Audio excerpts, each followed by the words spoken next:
সমস্ত কিছু রেডি করে নিয়ে এসেছি। দেখো এখানে হচ্ছে ইলিশ মাছ, মশলাপাতি, জল। আর এই দেখো ফাইনালি আমি উনুনটা ধরিয়ে দিয়েছি, কড়াই বসিয়ে দিয়েছি, বুঝেছো। ছাদে প্রচুর গরম, যাই হোক করতে হবে, রান্নাটা রেডি করি, তোমরা দেখতে থাকো। অনেক দিন পর আজকে কাঠের উনুনে রান্না করছি।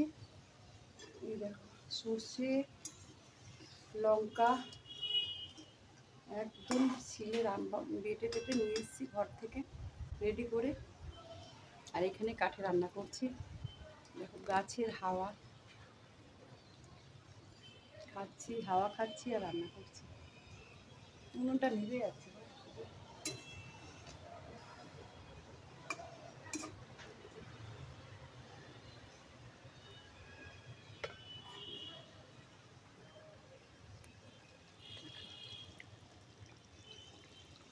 আর একটু ফুটলে হয়ে যাবে। কাঠের উনুনে রান্না করার স্বাদই আলাদা। দেখি একটু টেস্ট করে কেমন লাগে। ভালো তো নিশ্চয়ই হবে।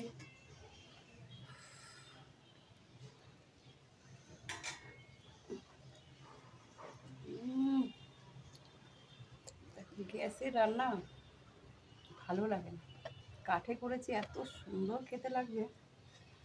ঝোলটা দেখি,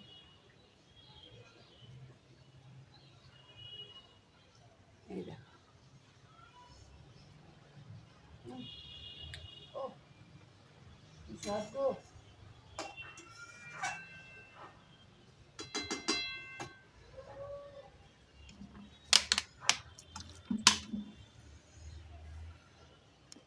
কালকেও রান্না করবো, কালকে করবো কচুর শাক।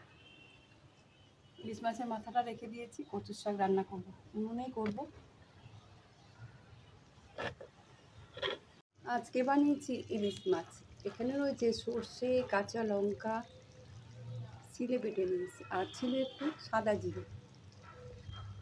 কাঁচা লঙ্কা তো দিয়েছি, সমস্ত কিছু শিল থেকে বেটে নিয়ে এসেছি নিচের ঘর থেকে। এখানে শিল বয়ে আনতে পারছি না, আস্তে আস্তে সব করবো, বুঝেছো। তো সমস্ত কিছু শিলে বেটে নিয়ে এসেছি। এখানে শুধু নিয়ে এসেছি হলো মশলাগুলো। এখানে দিয়েছি হলুদ, লঙ্কা, জিরে, সর্ষে, কাঁচা লঙ্কা পেস্ট, সমস্ত কিছু শিলে বেটে মাখিয়ে ঠাকিয়ে বসিয়ে দিয়েছি। একেবারে অল্প তেল দিয়েছি। দেখো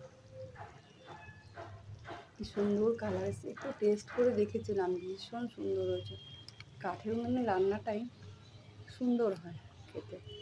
এই মাছটাই আমি গ্যাসে রান্না করেছিলাম, ভালো হয়নি, কিন্তু আজকে এত সুন্দর হয়েছে।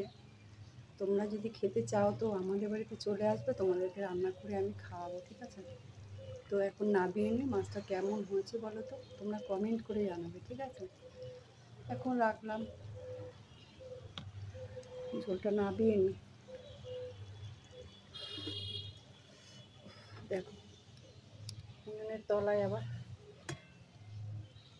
কালি দিয়েছি, মাটি দিয়েছি।